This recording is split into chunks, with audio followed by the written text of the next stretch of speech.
For the first time in a long time, the New York Knicks are making noise in the Eastern Conference. Roby Toppin. They're going to love him in New York. I think so. Barrett tries a three. Bang! R.J. Barrett from downtown. Shaking and baking. And Randall is absolutely torching him. Randall tries a Come long on, three. come on, yeah, come on.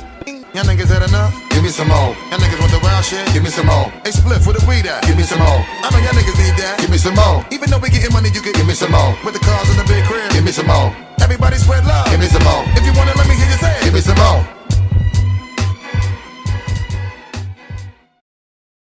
Et parce qu'il ne faut jamais perdre espoir, amis des Knicks, bonjour ou bonsoir. C'est avec un énorme plaisir qu'on vous reçoit avec l'équipe du podcast The Knicks Episode pour le volet numéro 11 avec Johanny comme d'habitude. Salut à toi. Salut. Salut Julien. Salut les gars. Et en fait, on est vraiment ravis. On vous l'a teasé un petit peu lors de 2-3 lives Insta. Mais oui, nous avons un invité de choix aujourd'hui en la présence de Julien Barthélémy. Salut Julien. Salut la famille, comment ça va? Ça fait longtemps, mais ça fait plaisir. Quel plaisir. Quel plaisir. Ah ouais. Julien Barthélémy, donc CEO de Sports US Travel, père fondateur de notre association Knicks Nation France et président d'honneur d'ailleurs de notre association. Bah écoute, on est vraiment ravis de te recevoir aujourd'hui et puis d'avoir un peu ta vision de ton équipe de cœur. Les gars, on va juste donner la trame de l'épisode du jour. Donc on va évoquer bien évidemment la trade deadline, on va évoquer le début de saison des Knicks, mais surtout avoir l'avis de Julien Barthélémy, parce que c'est vrai qu'on l'a déjà un petit peu nous exprimé à gauche à droite sur nos différents réseaux. Je tenais vraiment à vous remercier, vous êtes de plus en plus nombreux à nous suivre, notamment sur Twitter, sur Instagram, sur Facebook. Vous interagissez vraiment avec notre association et c'est toujours un plaisir de commenter l'actu Knicks avec vous. Donc continuez à nous donner de la force, c'est très important pour nous. On va évoquer évidemment nos attentes parce que là, ça y est, la mi-saison est passée, ce qui nous attend en termes d'ajustement potentiel sur des buyouts. Mais voilà, on a la couleur de notre équipe et c'est celle-ci donc qui va terminer la saison. On va commencer le tour de table avec, dans un premier temps, Johanny. Johanny, pour évoquer très rapidement la trade deadline. Est-ce que tu peux un petit peu nous évoquer le mouvement qui a été effectué? Ouais, bon, ça n'a pas été extraordinaire. Hein. Il y a à chaque fois beaucoup d'attentes, beaucoup de hype sur la trade deadline. Côté Knicks, c'est souvent assez calme. Hein. On ne fait pas de move révolutionnaire le jour de la trade deadline. On a publié un petit article, enfin un petit long article sur le blog de l'Asso. Vous pourrez aller faire un tour si vous voulez, mais voilà, dans l'histoire des trade deadlines, c'est rarement le moment où les Knicks chamboulent tout. Et cette fois-ci, en 2021, une équipe qui se porte plutôt pas trop mal, ils ont décidé de reconduire, de faire confiance à l'effectif en place. Est-ce que c'est une bonne décision ou pas une bonne décision? Je pense que l'avenir le dira à la fin de la saison. Mais il n'y a pas eu beaucoup de mouvements. On a juste exfiltré Austin Rivers, qui était en DNP depuis un bon petit moment et en congé paternité, accompagné de Ignace Brazdeikis. Alors si vous ne connaissez pas Ignace Brazdeikis, c'est pas grave non plus. Hein. On l'a pas vraiment beaucoup vu à l'œuvre sous le maillot Knickerbockers sur les 2 dernières saisons. C'était l'acolyte de R.J. Barrett. Un Canadien, mais pas que. Alors, je crois qu'il avait du sang lituanien ou bref. Ouais, c'est ça, lituano-canadien, drafté au second tour 2019. Qui a plus passé du temps avec l'équipe de G-League ou à l'entraînement que réellement sur les parquets avec les Knicks. Donc voilà, donc 2 joueurs qui nous disent au revoir et une opération qui fait venir dans un deal à 3 avec OKC et les Sixers, Terence Ferguson. Très très rapidement, Vincent Poirier, qui est arrivé, mais il a été coupé dans la foulée. Alors, il a juste eu le temps de changer son profil sur Twitter en mettant « Je suis un Knicks » et « Au revoir, je ne suis plus un Knicks ». Bonne chance à lui pour une carrière NBA qui est un petit peu compliquée, hein, qui a du mal à vraiment décoller après un passage aux Celtics mitigé, et puis un passage aux Sixers assez anecdotique.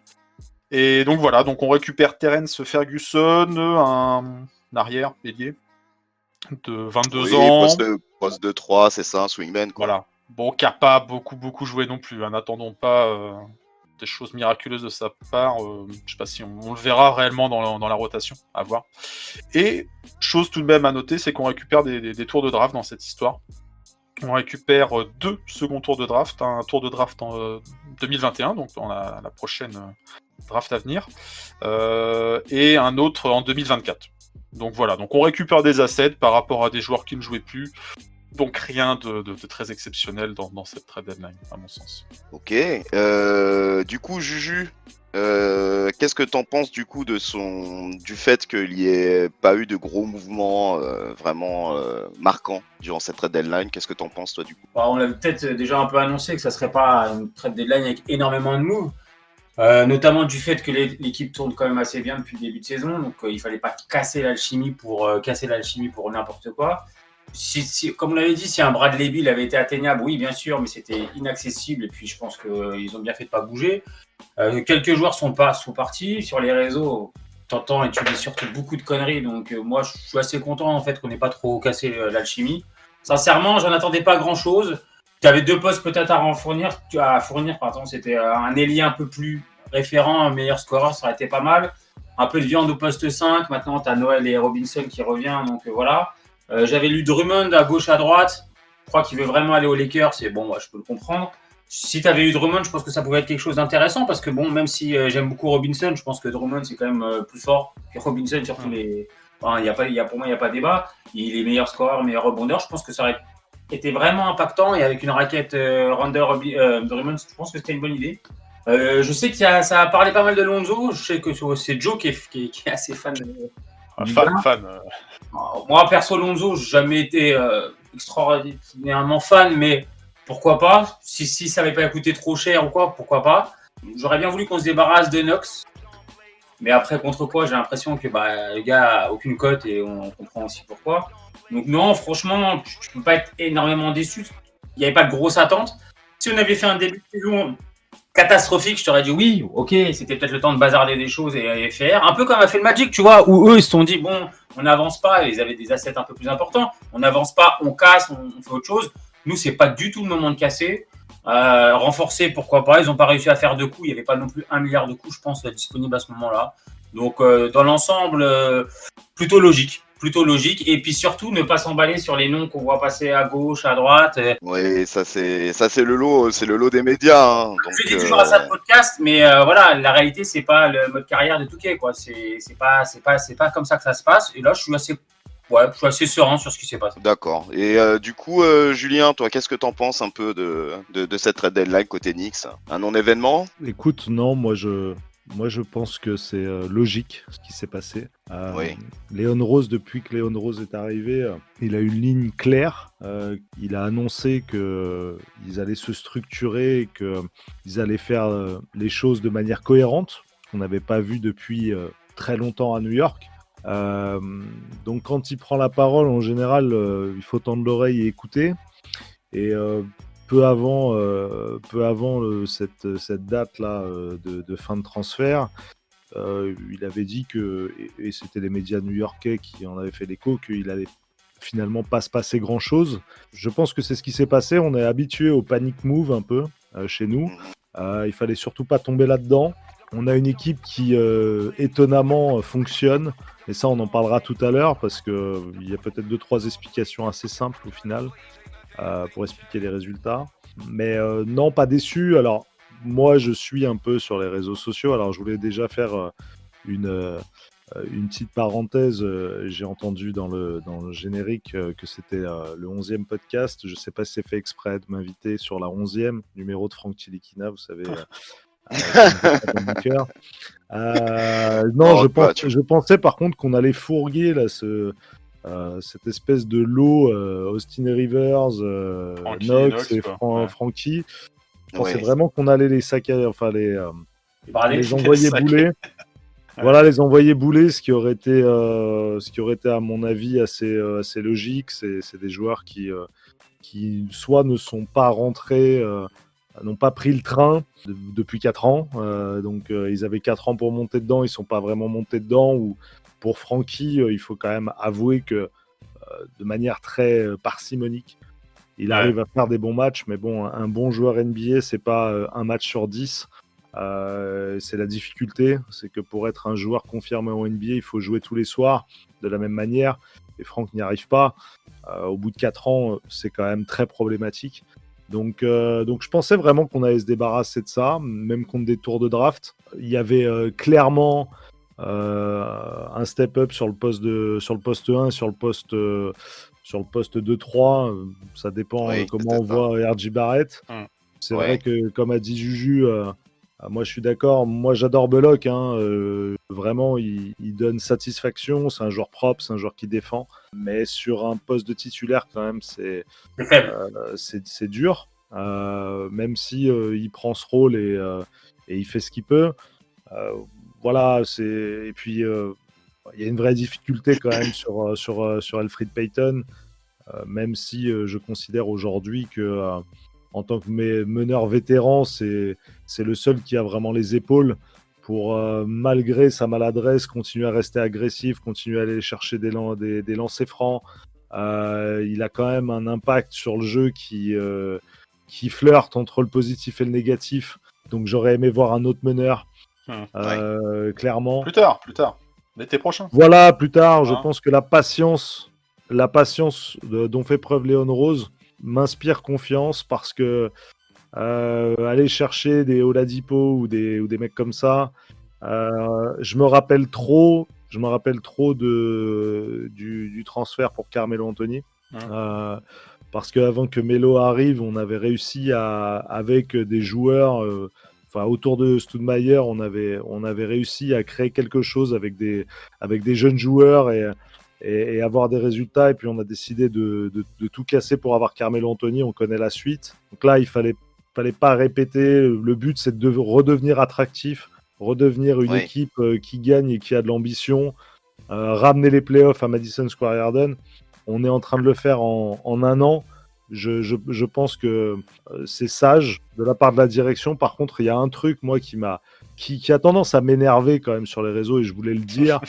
En fait, on a l'impression, quand on entend parler les fans des Knicks, on a l'impression qu'on a des fans des Lakers, en fait. Des gens qui ont été sevrés de grands joueurs, qui ont vu des Shaquille O'Neal, des Kobe Bryant, des gens comme ça. Et quand le nom de André Drummond est venu, on a une levée de bouclier en disant mais non, il est dégueulasse. Oh les gars, c'est André Drummond. Il a 2 Mitchell Robinson dans chaque jambe.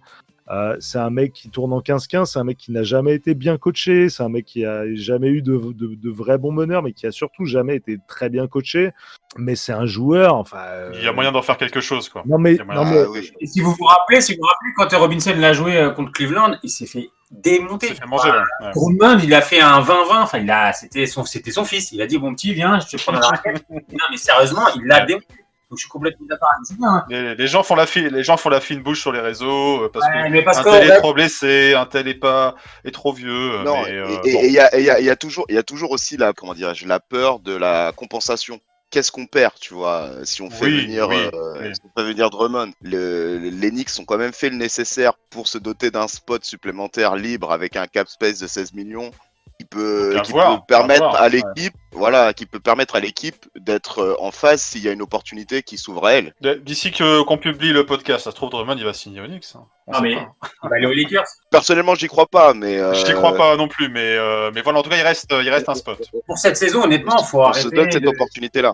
Je pense que pour cette saison, il faut se dire, on a un effectif, il est là, on va aller au bout avec cet effectif-là. S'il y a une opportunité d'un truc, je crois pas trop. Et voilà les gars. Et moi, je pense que cet effectif, comme a dit Julien tout à l'heure, on a un peu le cas, Randle, c'est un peu le Stoudemire de notre époque, avec des gars autour qui fit et voir un petit peu où est-ce qu'on peut aller. Déjà, si on arrive à mettre de la sérénité à New York et à accrocher les playoffs, t'envoies un message à la Ligue de positif, t'envoies un message à la Ligue tranquille, et ils disent pas, c'est bon, New York, c'est toujours New York, ils refont de la merde. Non, on fait pas de la merde cette année. Donc oui, on n'a pas fait non plus de la merde à la trade deadline.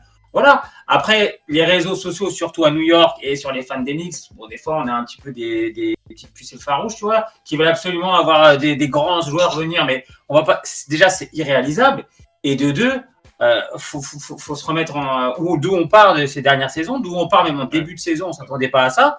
Moi, je trouve que le plan il est cohérent aujourd'hui. Et je rebondis là sur ce que tu disais tout à l'heure, alors Julien, concernant la sérénité de Léon Rose. Il y a coach Thibodeau justement qui est monté au créneau durant une de ses interviews récentes là, et qui félicitait justement la maturité du board face à la situation, parce qu'avec la flexibilité qu'on a sur notre franchise, on aurait pu avoir pas mal d'opportunités, faire le forcing pour amener certains joueurs. Il y a eu pas mal de négociations. Et coach Thibodeau était vraiment satisfait de l'état d'esprit de l'équipe qu'il avait actuellement. Et il est vraiment content de continuer l'aventure. Donc si en plus on a le coach qui est en phase avec le board, je pense que voilà, ça coïncide avec un projet qui part dans le bon sens, à mon avis, quoi. Non, mais Léon Rose, de toute façon, c'est le prototype aujourd'hui du directeur des opérations basket qui réussit en NBA, c'est-à-dire l'ancien agent. On a la même chose à Los Angeles, chez les Lakers. Moi, je pense que du moment où quelqu'un a une ligne directrice et reste attaché à ça, le projet ne peut être que cohérent derrière si le choix des hommes il est intelligent. Et au final, je te dis, je te donnerai mon sentiment tout à l'heure, mais par rapport au management, en fait, bon, les résultats sportifs restent une surprise par rapport à la qualité de l'effectif, mais sur la direction, on a vu le chemin, il a été tracé par les Brooklyn Nets. Les Brooklyn Nets, quand ils se sont fait plumer par les Celtics, ils sont repartis, mais vraiment même pas de zéro. Ils étaient à -10, mais ils ont pris un coach qui avait des idées, qui tactiquement était bon, qui savait utiliser les jeunes, mais qui avait surtout une grosse culture basket. Et derrière, ils ont fait quelques paris, mais ils sont repartis avec un noyau de joueurs et c'était hyper bien coaché. Ils sont redevenus attractifs et finalement, ils ont réussi à revenir en play-off. Et voilà, et maintenant ils ont James Harden, Kyrie Irving et Kevin Durant. C'est comme ça, en fait, c'est un processus. Mais le processus, faut l'accepter, en fait. Il peut être court, mais ça peut prendre des années aussi. Il faut juste avoir la patience. On l'a pas toujours à New York. Mais bon, sur ces 20 dernières années, regardez les saisons qu'on a vécues et profitez, en fait. Et après, quand un joueur comme Drummond arrive sur la table, plutôt que de parler de Mitchell Robinson, qui quand même, j'ai pas l'impression que ce joueur a progressé cette année. Non. Je ne dis pas qu'il ne va pas progresser, ça se trouve, et je pense qu'il a vraiment le potentiel, aussi bien physique, athlétique, qui est complètement dingue. Il peut devenir demain un Drummond, mais aujourd'hui, il ne l'est pas. Et c'est un joueur qui n'a pas progressé cette année. Voilà, dans les stats, quand il fait... son dernier match à Washington était plutôt intéressant, mais souvent c'est du 8-8, c'est du 10-10. Voilà, c'est bon, mais c'est pas non plus... il faut pas le comparer à André Drummond aujourd'hui. Donc, si tu as cette opportunité d'avoir Drummond et de l'avoir pour 2-3 ans, en gardant Mitchell Robinson sous le coude, quand Drummond part, Mitchell Robinson il a 23 ans ou 24 ans. Donc, voilà, c'est... Je n'arrive pas à comprendre ça.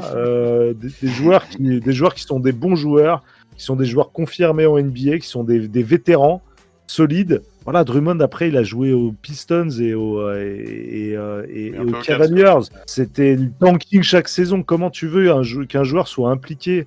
C'est le cadre que tu donnes aux joueurs.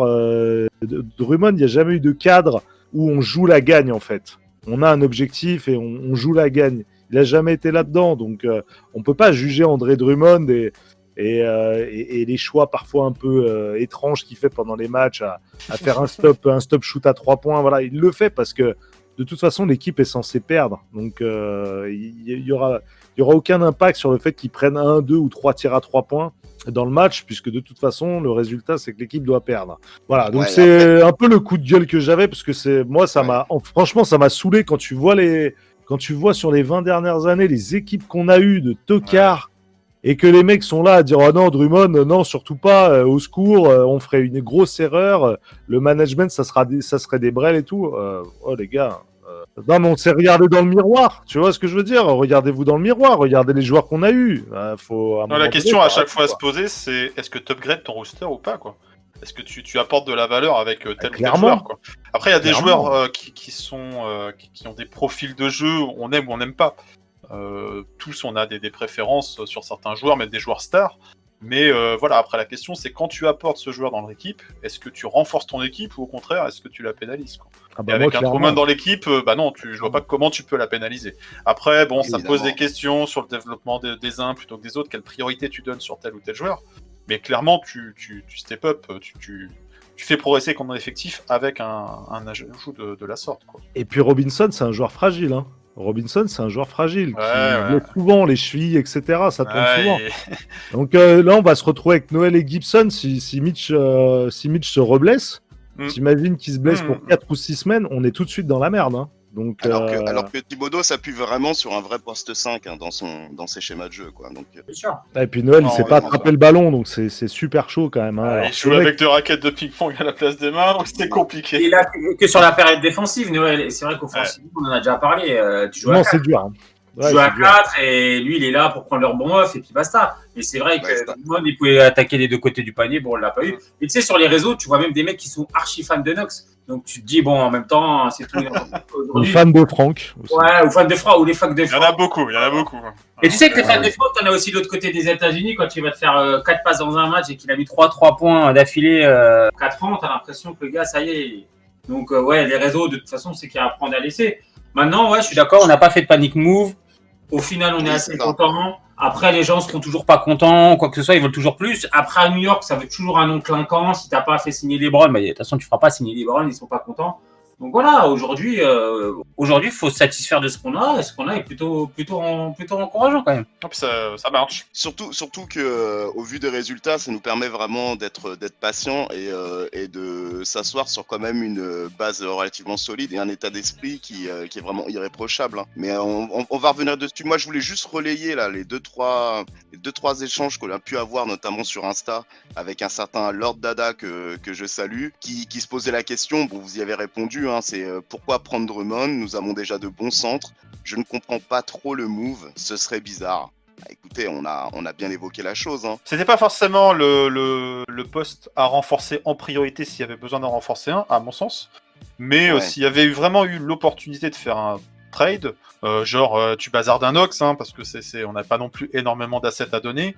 Voilà, c'est à ce moment-là. Mais je pense que tout simplement, la contrepartie qu'on avait à donner, les Cavs, ils en avaient pas envie, ils en avaient pas besoin, quoi. Donc ça s'est pas fait et voilà, quoi. Mais bon, il y a pas urgence, je pense, sur le dossier, et en même temps, pourquoi pas renforcer, parce que dès que t'en as un qui a la cheville en vrac, commence à tirer la langue, hein. Gibson, il est vaillant, voilà, mais il rend des services pour ce qu'on lui demande, il rend des services. Mais... Ah, tout à fait. On peut difficilement lui reprocher des choses à Gibson, mais tu te dis, dans une saison qui peut être un peu plus longue que d'habitude, hein, on a perdu cette habitude des playoffs, on va pas se mentir, c'est un peu l'objectif maintenant, mais il va falloir avoir aussi des joueurs en état. Et puis avec Thibodeau aussi, on sait qu'il a quand même tendance à jouer sur 8 joueurs. Hein, ça tire sur la corde.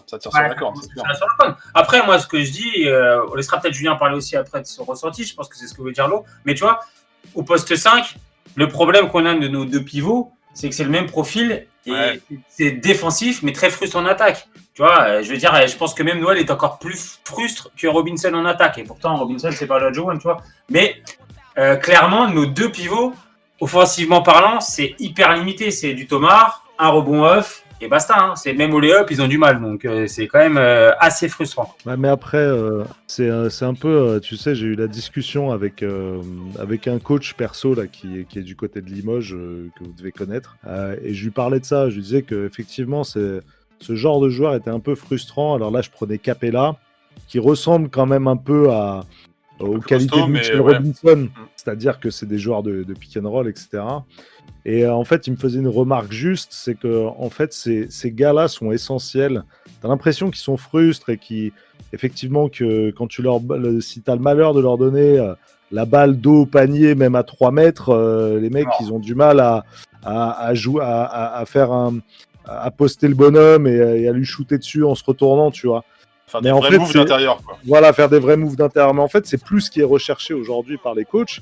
Les coachs cherchent vraiment des joueurs d'écran qui sont capables de poser des écrans hauts pour rouler et en fait ouvrir tout le jeu, en fait. C'est ça qui est important parce que en fait, du moment où il y a ce pic, ça profite à toute l'équipe et ça ouvre tout le jeu. Alors que si tu donnes la balle en bas, en fait, le gars frise le jeu en fait. Il y a pas de mouvement en fait. Tu vois ce que je veux dire?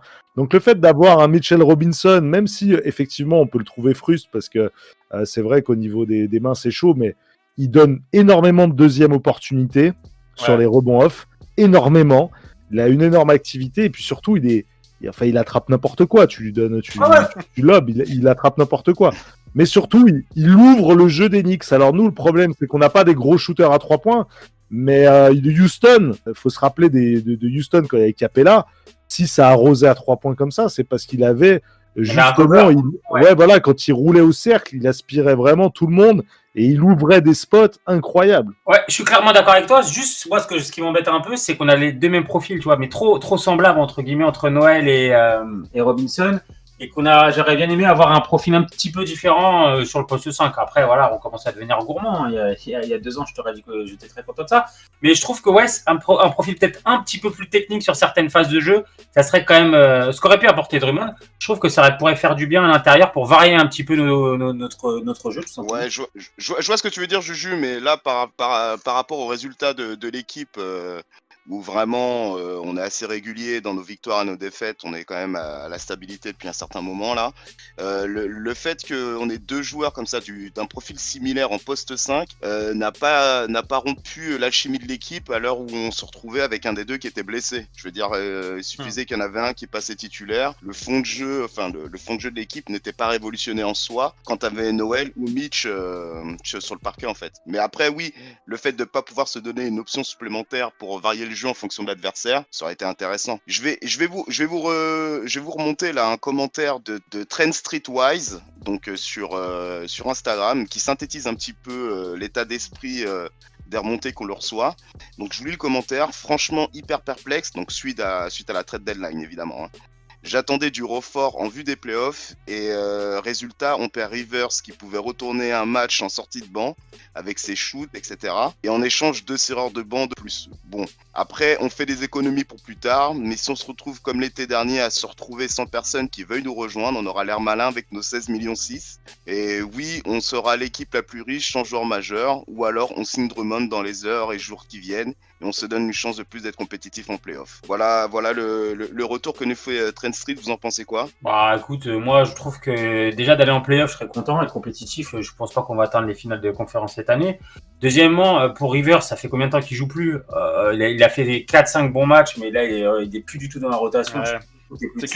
C'est curieux son cas parce qu'il est arrivé quand même avec un bon état d'esprit. Ouais, voilà. Il est arrivé blessé et tout, et en fait quand D-Rose est arrivé, il a disparu. Voilà, il jouait plus. Donc après, je pense que Rivers, c'est aussi peut-être un service qu'il lui rend en lui disant écoute, peut-être qu'à OKC, j'en sais plus. Tu vas jouer au moins en trade, et puis après les Twix et les Mars qui vont avec, voilà, ça arrange tout le monde.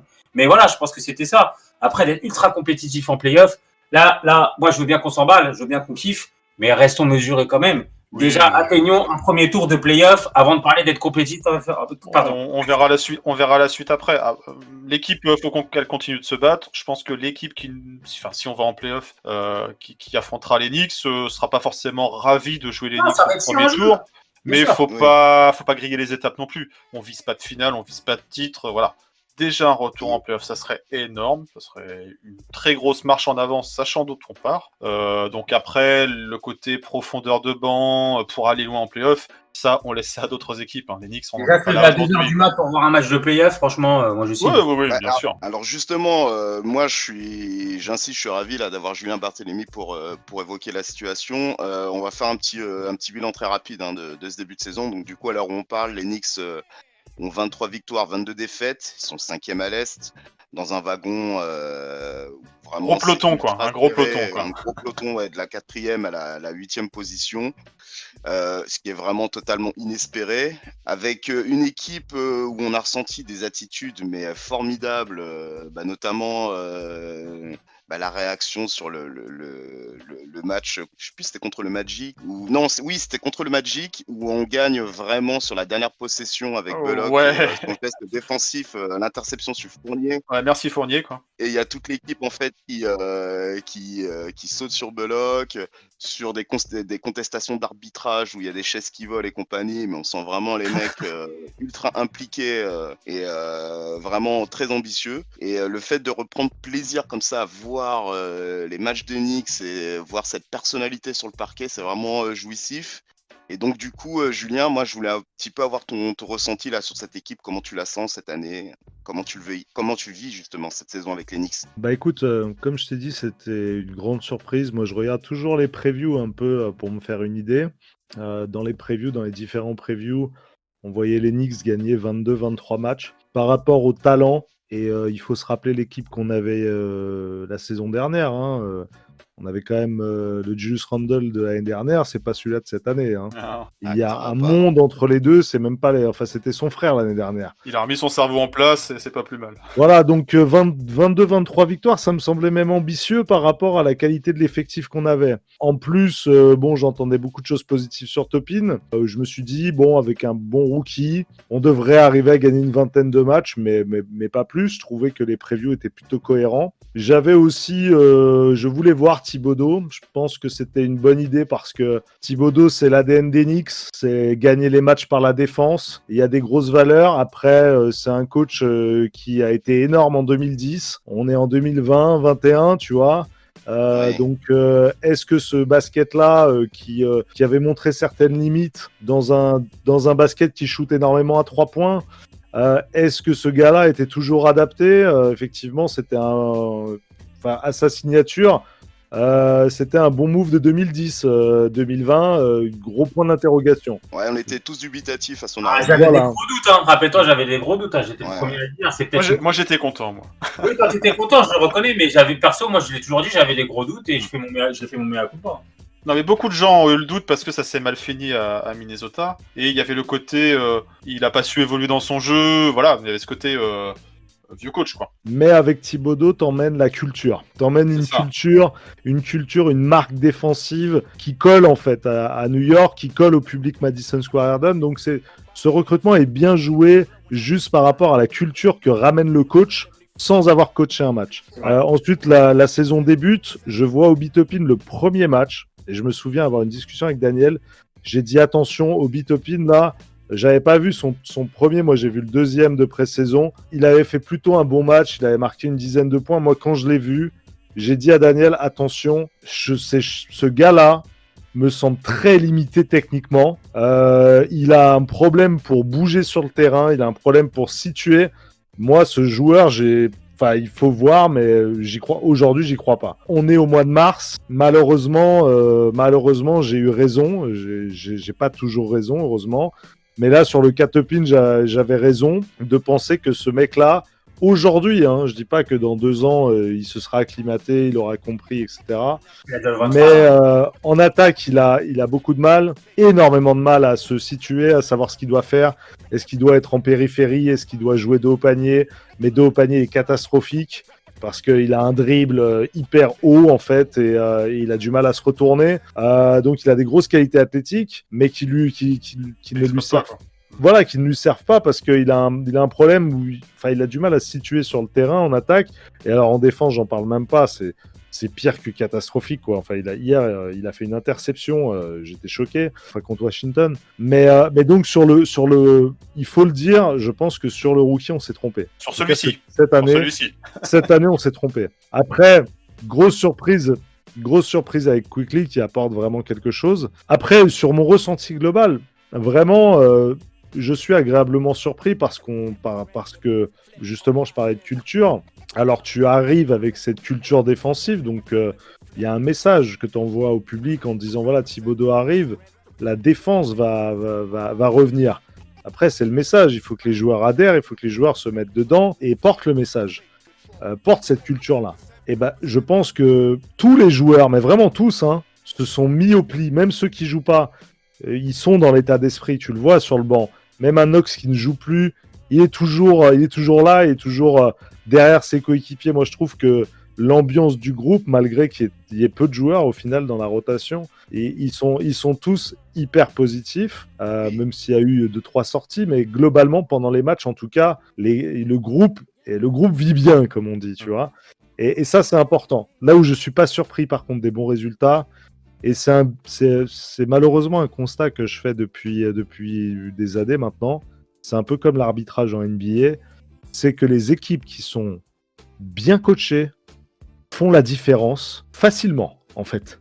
Et comme tu as peu d'équipes qui sont bien coachées en NBA, bah, du coup, tu peux être assez haut sans avoir un groupe exceptionnel en star. J'ai un exemple marquant, c'est Indiana. J'étais en 2017, j'avais eu le privilège d'être invité par Miami, par le Heat, pour voir le match d'ouverture. C'était contre les Pacers et ils venaient de perdre Paul George. Et Indiana était considéré comme les Knicks, ça va tanker, ça va gagner 15 matchs, etc. Sauf que le match, quand je les vois jouer au basket, quand je les vois exécuter, je me dis waouh, ça joue quoi.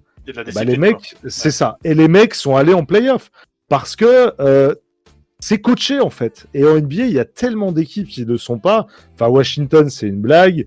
Je prends ces équipes parce que tu vois, c'est les dernières qu'on a rencontrées. Mais il y a plein de coachs qui sont catastrophiques, Luke Walton, etc.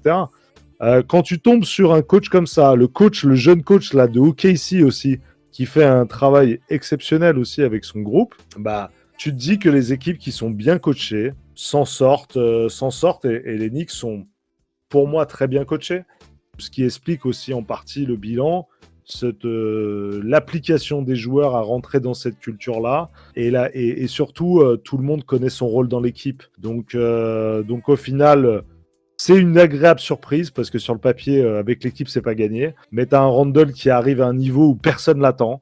T'as un RJ Barrett qui commence à devenir le joueur qu'on avait drafté, c'est-à-dire une future star, puisque quand il sort de Duke, c'est une future star. Donc on commence à voir ça commence à se mettre en place. C'est agréable, mais par contre, et vous l'avez dit tout à l'heure, il y a un moment où il va falloir commencer à arrêter de croire qu'il faut se renforcer pour jouer les finales NBA. Chaque chose en son temps. On est les Knicks.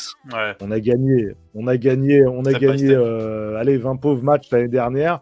Il faut, moi je pense qu'il faut être reconnaissant de ce que les Knicks font, c'est-à-dire le board. Il faut être reconnaissant de ce qu'ils font, il faut être reconnaissant de ce que Thibodeau fait, il faut être reconnaissant de ce que les joueurs font, parce qu'il ne faut pas oublier qu'il n'y a pas énormément de talent dans cette équipe, et pourtant ils sont devant des équipes qui ont... Ils sont investis à 100%, on peut le reconnaître, ça. Ils lâchent rien, ça c'est agréable. Et juste dire, ok, franchement les gars, on est pas, la saison n'est pas finie, alors oui le calendrier est dur, mais on verra, le calendrier était dur depuis la reprise, ça fait un mois qu'on joue, on est toujours à 50%.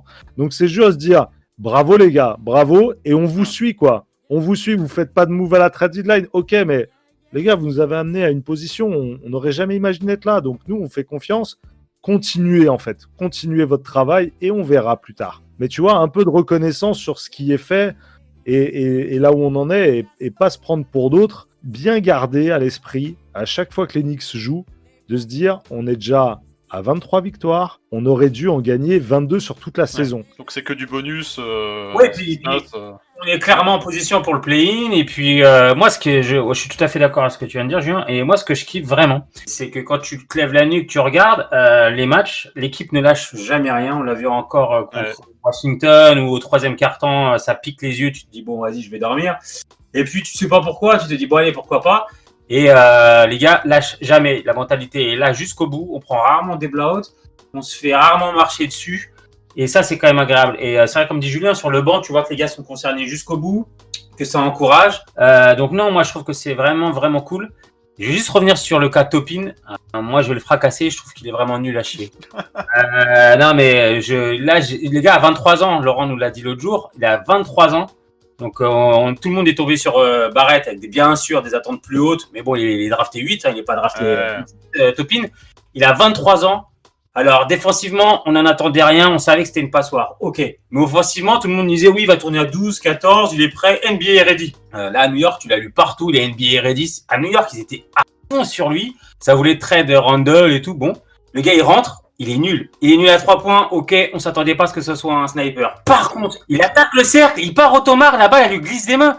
Il fait des airballs à mi-distance. Il se retourne. Il sait pas ce qu'il fait de la balle. Il fait des passes qui partent dans les tribunes. Le gars, offensivement, c'est catastrophique. Il est perdu sur le terrain.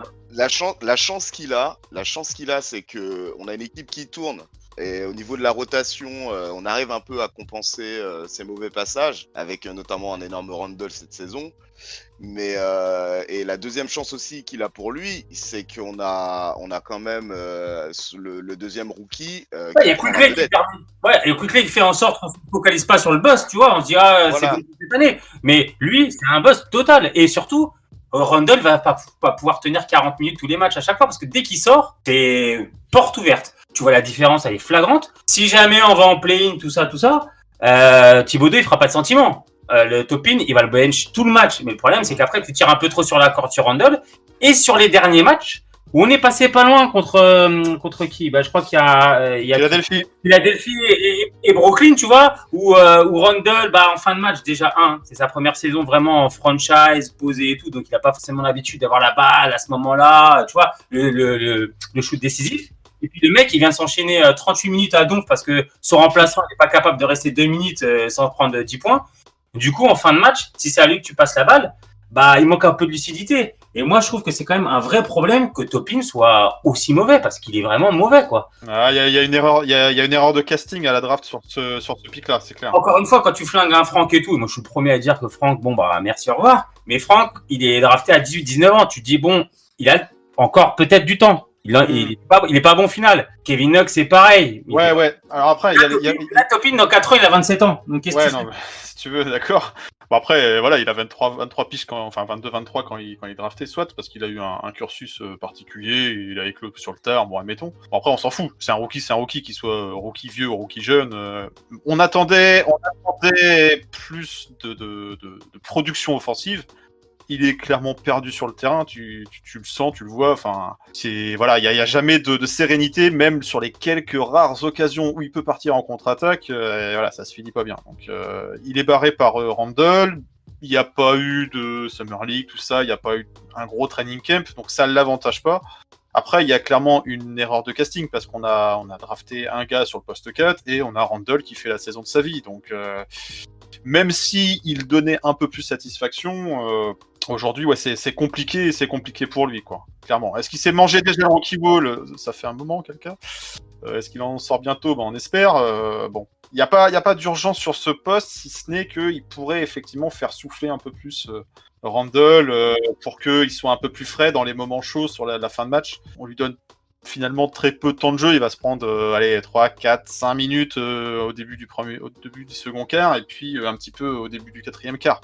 Donc en termes d'expression, c'est compliqué, il n'a pas beaucoup de ballons, mais il donne pas satisfaction. Espérons, je sais pas, que la saison 2 soit nettement meilleure, quoi. Mais, il n'est pas satisfaction, ok, mais il a la balle. De mon salon, je vois qu'il n'y a pas de sérénité sur le terrain. Non, mais incroyable. Il sent le mec flipper, quoi. Tu sens qu'il se pose la question, qu'est-ce que je vais faire, Et on a tout joué au basket ici à des niveaux très très médiocres, mais le gars, tu vois qu'il sait pas se placer en défense, il sait pas prendre son joueur, il sait pas faire une attaque il sait rien faire sur le terrain. Tu vois que tout ce que lui demande Thibodeau, le gars, ça a l'air d'être très compliqué pour lui.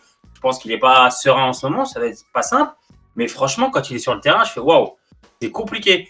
Il tourne même pas à 4 points par match, c'est catastrophique. Alors que tout est propice à ce qu'il fasse une bonne intégration. Je veux dire, on peut avoir le luxe d'être patient dans le sens où t'es pas titulaire en dépit de ta position à la draft. T'as quand même pas mal de jeunes autour de toi qui prennent le temps de t'encadrer. T'as quand même les résultats aussi qui fait que y a pas le feu à New York. Malgré tout ça et un coach qui pourtant continue à le mettre dans la rotation, ce qui est tout. Ouais, il aurait pu privilégier Knox sur ce genre de minutes. Il y a des gens qui disent à un moment, Topin c'est bien, c'est mignon, peut-être on l'a drafté entre guillemets haut. Refilons quelques minutes à Knox qui fera le jeu qu'il fera parce que c'est pas les mêmes profils clairement. Oui. Mais au moins quand il aura le ballon dans le corner, il en mettra un de temps en temps, quoi. Alors que Topin soit il hésite, soit c'est airball. Ce qui est vraiment dur, j'imagine à vivre aussi pour lui, c'est que on n'a pas le sentiment qu'il jouait son rôle. Non, c'est ça, ouais. Voilà, sans l'accabler parce que ça reste un rookie. On n'attend pas non plus une révolution avec les rookies dès l'an 1. On voit qu'il part de très loin dans l'effectif actuel. Est-ce qu'il s'épanouirait mieux ailleurs ? J'en sais rien. C'est là pas la question. Mais j'ai l'impression qu'on joue on le fait jouer, on fait pas le jouer comme il faut quand faire jouer au large, c'est pas son truc. Qui a dit tout à l'heure qu'il était pas très bon techniquement, c'est Julien enfin bref, quelqu'un l'a dit et c'est vrai techniquement. Non, même poste bas en termes de la façon de se retourner ou autre. C'est quand même très faible. Ouais. Bon après voilà, ça reste un rookie. Il est peut-être plus vieux, mais c'est un joueur qui est à l'aise pour attaquer face au cercle. Sauf qu'il part de beaucoup trop rarement, loin. quoi. Non, mais il est beaucoup trop loin. Il est à 2 mètres de ligne à 3 points. Sur Topin, quand même, alors, je vous l'ai dit, j'ai vu très rapidement un gros manque de technique chez lui qui pourrait poser problème. Après, effectivement, il a 23 ans, même si c'est un problème assez nouveau, ça, quand on parle de l'âge des rookies à chaque fois. Parce que dans les années 90, la plupart des joueurs faisaient souvent leur cursus complet et arrivaient sur la NBA à cet âge-là. Et ça posait de problème à personne, en fait. Mais pour revenir à Topin, il est dans une situation où Randle performe. Lui, il sait qu'à chaque fois qu'il rentre sur le terrain, la moindre erreur, il peut sortir. Et je peux vous dire que jouer avec ça, parce que je l'ai vécu en tant que joueur, c'est pas évident. Tu vois, c'est vraiment pas évident parce que tu sais que la moindre erreur, tu vas être benché. Tu vas payer cher, quoi. Donc il doit être dans cette situation-là où il a mal commencé, mais en même temps, pour se remettre dans le rythme, alors tu me parlais de rookie wall, en jouant 5 minutes par match, ça va être compliqué de prendre le mur, tu vois. Je pense que là, il peut jouer de 300 matchs comme ça, 300 matchs tous les 2 jours en jouant 5 minutes, ça va le faire. Mais ouais, je pense que c'est un peu le serpent qui se mord la queue. Ça veut dire que pour qu'il règle ce problème, justement, de se situer sur le terrain, de comprendre ce qu'est la NBA, parce que c'est vraiment ça. Il faut qu'il ait du temps de jeu. Sauf que même quand les Knicks gagnent de 20-25 points, t'as toujours Julius Randle à 3 minutes de la fin, quoi. Ouais, ça c'est dommage. C'est dommage parce que limite, tu files lui un peu de temps et puis voilà, sans forcément perdre de game. Moi, je pense qu'il faut lui donner du temps. Tu vois, je suis content que Barrett ait du temps de jeu pour emmagasiner, etc. Le problème, c'est que là, il est doublure d'un joueur qui fait la saison de sa vie. Ouais. Donc voilà, donc c'est vrai que effectivement, aujourd'hui, c'est nul. Clairement, Topin, c'est nul. Mais c'est un joueur quand même qui n'a pas été meilleur joueur universitaire pour rien, quand même. C'est un joueur qui a quelque chose, mais qui va avoir beaucoup de mal à l'exprimer parce que aujourd'hui, les paramètres Knicks aujourd'hui sont clairement pas en sa faveur et que pour régler ça, il faudrait qu'il joue, qu'il passe beaucoup de temps sur le terrain et il en a pas l'occasion et je ne vois pas comment il aura l'occasion d'en avoir plus, quoi. Hein, donc voilà. Bon, si on a verrouillé la place de play-off en fin de saison et qu'on a un peu des matchs comme ça, mais bon, on n'y est pas encore, quoi. On n'y est pas encore. Et donc du coup, moi j'aimerais un petit peu avoir vos attentes pour cette fin de saison. Donc nos attentes pour la fin de saison, maintenant, on va se cacher, hein. On vise les play-offs, hein. Alors, est-ce que ça passera par les play-in? Est-ce qu'on sera top 6? Je sais pas. Beaucoup de gens disent « Ah, le calendrier, c'est dur, tout ça. Attention, d'autres équipes se sont renforcées. Ça va revenir sur nous. » Voilà, on nous prédit une dégringolade. Moi, au début de saison, je disais l'objectif, ça serait de jouer les play-in pour montrer déjà une progression et tout. Donc finir dans le top 10. Je pense que tel qu'on est parti, sauf gros pépin physique, sauf vraiment incident industriel sur la fin de saison, on devrait finir dans ce top 10, on devrait finir dans ces play-in. Après, si on peut verrouiller directement en top 6, ça serait bien, quoi. On serait plus serein aussi, parce que t'as pas l'air con de finir top 7, top 8 et de te faire botter par un tournoi à la fin sur un match ou deux. Ça serait un petit peu frustrant quand même. Même si on aura montré au final, sur toute la saison, une amélioration, un jeu plus structuré, des joueurs vraiment bien en place et tout, mais ça laisserait une fin un peu bizarre, une fin un peu amère, je serais tenté de dire, de se faire sortir alors qu'on a bataillé toute la saison pour essayer d'accrocher ces playoffs. Donc ouais, moi, c'est la suite de saison, même si le calendrier va pas être si évident, on va encore accrocher des équipes. J'ai regardé un petit peu qui ont joué là sur tous les matchs à venir. On va taper les Bucks. Enfin taper. On va se taper. On va jouer contre les Bucks ce soir, cette nuit. Quand on enregistre, on va avoir le Heat aussi. Alors le Heat qui est derrière nous aujourd'hui, hein, donc faut pas non plus avoir de complexe. Ils se sont renforcés, mais alors beaucoup de gens disent ouais attention, les Bulls se sont renforcés, le Heat s'est renforcé. Certes, c'est vrai, sur le papier c'est le cas. Il faut que la mayonnaise prenne avec les nouveaux joueurs aussi. Donc on peut peut-être continuer de jouer encore en mode poil à gratter par rapport à certaines équipes, être encore dans le match en fin de rencontre, et en récupérer quelques-unes de victoires sur ces rencontres-là. On va jouer les Lakers 2 fois. Les Lakers, il faudra voir quels Lakers on va jouer, parce que LeBron est sur la touche, AD aussi. Limite, c'est peut-être pas plus mal de les jouer là en fin de saison avec des effectifs un peu boiteux, plutôt qu'en début de saison où ça tournait pas trop mal. Soyons pas plus alarmistes que ça par rapport au calendrier. Si on continue de gagner à peu près nos petites 50% de matchs là sur ce qui reste, c'est bon, ça le fait, ça passe. Donc moi je suis confiant, je suis serein. Ça sera peut-être par les play-in, mais je me dis, allez, c'est l'année où on retrouve les playoffs. Ah, ce serait tellement beau. Et Julien, ton avis, toi? Écoute, on a déjà gagné autant de matchs qui étaient prévus qu'on gagne. Je pense qu'aujourd'hui, on est dans un rythme. La clé, ça va être de situer justement sur cette balance des 50%, essayer de faire en sorte de jamais s'en éloigner. Alors, il y a des équipes qui sont renforcées, mais des équipes qui ont perdu du gros aussi. Je pense aux Hornets avec la blessure de la Melo Ball. Ouais. Chicago, même avec avec Vucevic, c'est un bel ajout, mais c'est pas non plus LeBron James qui débarque à Chicago. Et puis ça part encore un peu de loin. Il y a quand même quelques matchs. Ça part de loin. Peut-être qu'on va redescendre. Moi, je nous vois dans la photo au finish. Moi, je crois de plus en plus qu'on peut terminer 6e. Je te dis parce qu'on est bien équilibré, on est bien en fait. Donc, je suis confiant sur le fait qu'on sera en play-off. Après. Je reste quand même assez émerveillé par le travail qui a été fait cette année et je veux rester là-dessus. En fait, je veux me faire plaisir chaque match.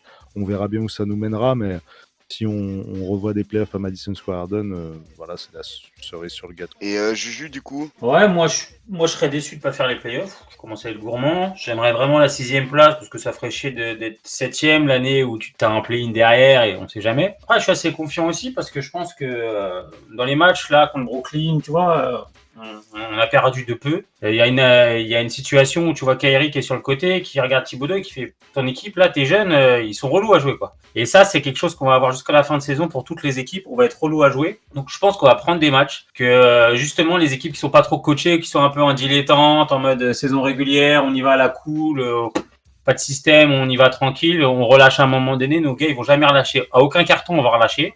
Peut-être être mauvais sur certains cartons, ça c'est clair, le 3e souvent, mais voilà, on va jamais lâcher. Donc je pense que là, la dynamique, elle est là. J'espère que D-Rose va revenir parce que sincèrement, je trouve qu'il a fait énormément de bien et que quand il est là, l'équipe, c'est autre chose et que ça permet d'avoir une menace offensive plus que juste Randle et que les gars, c'est D-Rose, ancien MVP, on va pas le présenter. Qu'en 4e carton, si tu dois donner la balle à D-Rose, ça posera de problème à personne, tu vois. Et qu'à un moment donné, il est capable et puis il est encore très très fort. Thibodeau le connaît par cœur, le fait jouer de la meilleure façon possible qu'il soit. Donc moi, j'ai hâte que D-Rose revienne. Et je pense sincèrement que la place de 6e, elle n'est pas déconnante. C'est jouable. Ouais. C'est jouable. Alors, on va peut-être être plus proche de la 7e, 8e à la fin, on verra dans quelques semaines. Mais je pense que 6e, c'est bien. Ça serait une belle récompense d'aller en play-off. Après, tu vois ce que tu fais. Mais voilà, l'équipe, tu le vois, ils vont rien lâcher. Ils vont être chiants à jouer pour toutes les équipes. Et sincèrement, aujourd'hui, quand tu rencontres New York, je pense que les gars ils disent putain, on en a pour 42 minutes à défendre, à avoir des mecs en face qui vont être des morts de faim. Et tu le vois bien, Washington nous ont mis un petit 15, un plus 17, ils se sont peut-être dit c'est la saison régulière, on va y aller. Bah non, nous jusqu'au bout on les a fait chier, on a gagné le match. Tous les matchs qu'on a joués, les équipes en face, elles sont obligées de se sortir un petit peu. Et c'est de la saison régulière, ils n'ont plus trop l'habitude. Nous, il n'y a pas de saison régulière, on joue comme ça. Et on adore voir cette équipe jouer de cette façon d'ailleurs. Donc c'est pour ça que je te dis, je pense qu'ils ne vont rien lâcher. Cette année, il y a une bonne dynamique. Play-in, je suis quasiment sûr qu'on les fait. Et j'espère play-off qualifié d'office. Je rejoins un peu là-dessus. Moi, play-in, effectivement, c'est ce que j'avais prédit suite au bon début de saison que nous ont offert les Knicks. Potentiellement, je vois quand même Boston et Miami qui peuvent encore peut-être nous passer devant si toutefois ça clique bien de leur côté. Donc oui, New York, je pense qu'ils vont aller en play-off. Par quelle voie, je ne sais pas, mais en tout cas, vont aller au play-off. Et surtout, au vu de l'état d'esprit affiché dans les rencontres, on parlait du fait que les joueurs ne font pas d'impasse sur les matchs, même si l'écart est grand. Beaucoup de situations qui ont été renversées par les Knicks, on ne voyait pas du tout dans les années précédentes. Il y a également la communication entre les joueurs, parce qu'en fait le format bulle fait qu'on entend un peu toutes les conversations sur le terrain, les attitudes, on les voit mieux. Durant les temps morts, on veut cette union en fait qu'il y a autour de cette équipe et on sent vraiment que les gars sont dans un mode commando, quoi. Et ça, c'est vraiment agréable de se lever tous les soirs de match pour regarder cette équipe-là qui va emmerder plus d'une et avec cet état d'esprit-là, pardon. Nul doute que on va faire 2-3 upsets. Hein. Voilà mon point de vue et donc je suis vraiment très optimiste pour cette fin de saison et j'ai vraiment hâte de revoir notre équipe concernée après le mois. C'est clair que ça va faire plaisir. Ça va faire plaisir. Donc les gars, juste pour faire le point, donc effectivement on voit tous notre équipe en play-off. Bah écoutez, on aura l'occasion de pouvoir multiplier un peu les points de vue. On essaye également de multiplier rendez-vous. On a plein de surprises également en tête, hein, que ce soit sur nos différents réseaux. Sur Instagram avec le beau gosse. On essaye en tout cas. Sur Insta, sur Facebook, il y a pas mal de posts intéressants. J'en profite également pour saluer le travail réalisé par Choubix le Gaulois. Que tu peux peut-être nous en parler un petit peu, Johanny. Oui, le Gaulois. Moi, je suis breton, donc les Gaulois. Hein. mais oui, tout à fait. On a des membres de la communauté qui s'impliquent, avec qui on partage de la passion et on produit du contenu parfois. Donc c'est vraiment un plaisir. Et oui, effectivement, Choubix le Gaulois, qui est un pseudo, hein, un passionné de la NBA et des Knicks, un gros collectionneur aussi pour ceux qui suivent un petit peu le monde là, des cartes NBA. On en parlera sûrement un de ces quatre. Mais voilà, donc vous le retrouvez sur les réseaux sociaux, il est assez actif. Et on a travaillé avec Sébastien, parce que son vrai prénom c'est Sébastien, c'est pas Choubix. Je suis désolé de dévoiler ça, de faire tomber le mystère. Mais on a travaillé avec Sébastien pour produire quelques contenus là sur le blog de l'association, de l'analyse sur Elfrid Payton, parce qu'il y avait pas mal de choses, des gens qui disaient ouais, Elfrid Payton il est nul. Oui, bon, ok, il est nul, mais regardons ça d'un petit peu plus près, regardons les chiffres et tout. Eh ben, il est nul. Ce qu'il apporte. Il est nul, oui, il faut relativiser. Allons lire les articles. Peut-être que vous changerez un peu vos... Non, sur Payton, je l'ai lu, la finalité, c'est quand même, quand il est là, on est en minus, donc il est nul. Ah, la finalité, c'est qu'il a un jeu offensif et qu'il passe passer le ballon, et pour un meneur, c'est un peu gênant. Et voilà, donc bon. Mais il a quand même, il apporte des choses. Ne spoil pas, Juju. il apporte des choses et des fois, il faut arriver à faire un petit peu cette prise de recul qui est pas forcément évidente, mais pour regarder un petit peu au niveau d'une équipe quelles sont les forces et les faiblesses des uns et des autres. Mais voilà, donc on a produit d'autres contenus, il y en a d'autres qui arrivent. Donc continuez à nous lire, ça sera de la force à nous donner pour continuer à vous apporter des choses intéressantes et complémentaires en plus de tout ce qui est fait. Et moi je tiens à te saluer aussi Laurent sur l'initiative là des apéros Instagram. On a lancé ça depuis peu et ça marche plutôt pas mal. Donc si vous n'avez pas encore de compte Instagram, on vous demande pas de devenir influenceur ou influenceuse du jour au lendemain, hein, de devenir top modèle ou quoi que ce soit, mais créez-vous un petit compte rapido, allez suivre Knicks Nation France, vous y retrouverez du contenu, et puis parfois des moments d'interaction, on vous donne la parole. Le podcast, c'est plus compliqué, voilà, on est plus là avec l'équipe du podcast et quelques invités à partager des avis pendant un temps un petit peu plus long, mais les lives et les apéros Instagram, on va appeler ça comme ça, c'est le moment, c'est votre moment pour vous exprimer sur ce qui vous plaît, ce qui vous déplaît, ce que vous avez vu, ce que vous aimeriez sur les Knicks. Donc voilà, c'est des rendez-vous complémentaires qui arrivent sur ce réseau et sur le canal de communication là. En tout cas, merci pour le rappel et c'est toujours un plaisir de pouvoir échanger avec vous et on vous donne bien évidemment rendez-vous sur tous nos réseaux et nous sommes vraiment friands de votre participation et de vos avis. En tous les cas, sur cette saison où les Knicks vraiment occupent le haut de l'affiche, effectivement, la frustration vient du fait qu'on ne puisse pas avancer, nous, sur nos événements historiques en tant qu'association. Donc oui, la frustration est là, mais par contre, c'est toujours un plaisir et de pouvoir échanger avec vous, ne serait-ce que par visio. En digital, voilà. L'association et sa raison d'être, son ADN, c'était avant tout les événements en réel, se rencontrer, partager des viewing parties, des voyages, des moments où on jouait au basket ensemble. Ça reviendra, ça nous manque à tous. ça reviendra.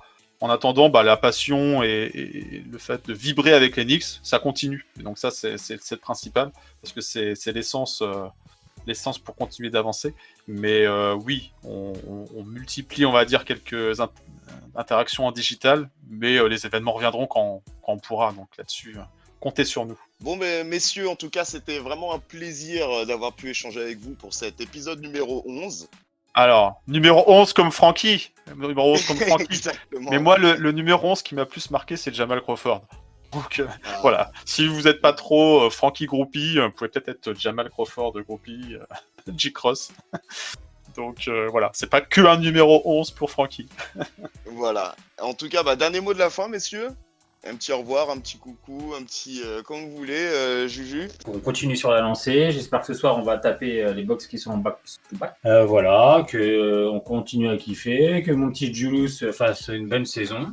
Puis si jamais, en fin de saison, on pouvait se débarrasser de Knox, de Peyton et de Frank, ça serait Ça viendra, on verra tout ça après. Voilà. Patience, on a dit.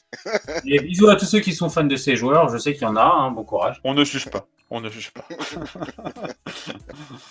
Mais voilà, petit push pour aller en play-off. Même si ça doit passer par le play-in, moi je suis assez confiant par rapport à ce que je vois. Donc j'ai envie de dire que la saison elle va encore durer un petit peu cette année et c'est pour le plus grand plaisir de. Ah si, j'ai juste voir ça. Un petit mot qui n'a rien. Non, trop tard. T'as bâché Noc. Mais je remarque quand même que certains sites internet spécialisés basket entre guillemets ne peuvent pas s'empêcher de parler des Knicks pour n'importe qu'on soit dans l'article ou pas, qu'on ait quelque chose à voir, il y a toujours le mot Knicks.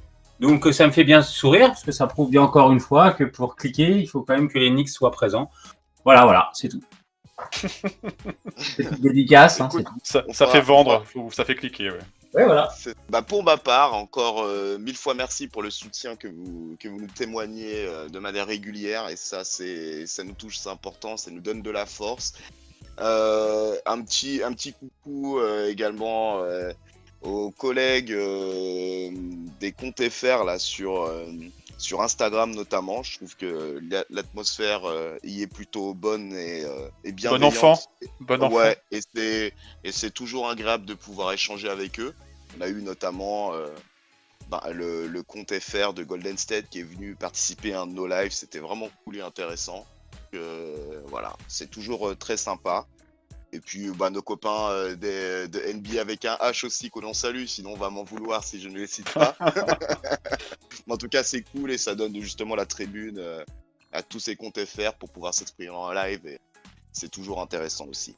Voilà, et j'embrasse vraiment tout le monde et je souhaite évidemment que les Knicks gardent cet état d'esprit là, que l'on puisse avoir cette équipe d'underdog sur chaque match et qu'on prenne du plaisir à aller faire cette course au playoff.